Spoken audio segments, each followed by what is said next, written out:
ഈ കേക്കിൽ കാണുന്ന ഈ ഒരു പിക്ചർ ഉണ്ടല്ലോ, ഇത് ഇതേപോലത്തെ ഒരു കേക്കിലോട്ട് ട്രാൻസ്ഫർ ചെയ്യണം. ഇതായിരുന്നു നമ്മുടെ ആൻസി ചേച്ചിയുടെ റിക്വയർമെന്റ്. ആള് നമ്മളുടെ ഒരു റെഗുലർ കസ്റ്റമർ ആണ്. ആളുടെ തേർഡ് വെഡിങ് ആനിവേഴ്സറി ആണ് കേട്ടോ. അപ്പം അതിന് വേണ്ടിയിട്ട് കസ്റ്റമൈസ് ചെയ്യാൻ പറഞ്ഞ് ചെയ്യിപ്പിക്കുന്ന ഒരു കേക്കാണിത്.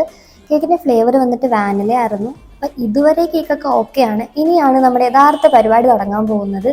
കാരണം എനിക്ക് ഈ കേക്കിൽ ഡയറക്റ്റ് വരയ്ക്കുന്നതും എഴുതുന്നതും ഒക്കെ ഭയങ്കര പേടിയുള്ളൊരു കാര്യമാണ്.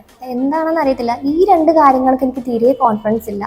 അതുകൊണ്ട് തന്നെ ഞാനൊരു സ്റ്റിക്ക് വെച്ചിട്ടാണ് ആദ്യം ഈ ഒരു ഇമേജ് ഒന്ന് ട്രേസ് ചെയ്തെടുക്കുന്നത്. ഇനിയിപ്പോൾ എന്തെങ്കിലും കുഴപ്പമൊക്കെ പറ്റിയാലും നമുക്ക് മാനേജ് ചെയ്യാമല്ലോ എന്ന് വിചാരിച്ചാണ് കേട്ടോ ഈ ഒരു രീതിയിൽ ചെയ്തിട്ടുള്ളത്. പിന്നെ നമ്മൾ ചോക്ലേറ്റ് മെൽറ്റ് ചെയ്തിട്ട് അതിൻ്റെ മേലെ കൂടെ ഒന്ന് വരച്ചു കൊടുക്കുന്നുണ്ട്. വരച്ചു പകുതി അപ്പം ഏകദേശം നമുക്ക് ആ ഒരു റെഫറൻസ് തന്ന പോലെയൊക്കെ എനിക്ക് ഫീൽ ചെയ്യാൻ തുടങ്ങി. അപ്പം ചെറിയൊരു കോൺഫിഡൻസ് വന്നിട്ടോ. അങ്ങനെ നമ്മൾ കുറച്ച് ഡീറ്റെയിലിംഗ് ഒക്കെ കൊടുത്ത് ആ ഒരു വർക്ക് ഫുള്ളായിട്ട് കംപ്ലീറ്റ് ചെയ്യുന്നുണ്ട്. അപ്പോൾ ഇതായിരുന്നു നമ്മുടെ കേക്കിൻ്റെ ഫൈനൽ ലുക്ക്.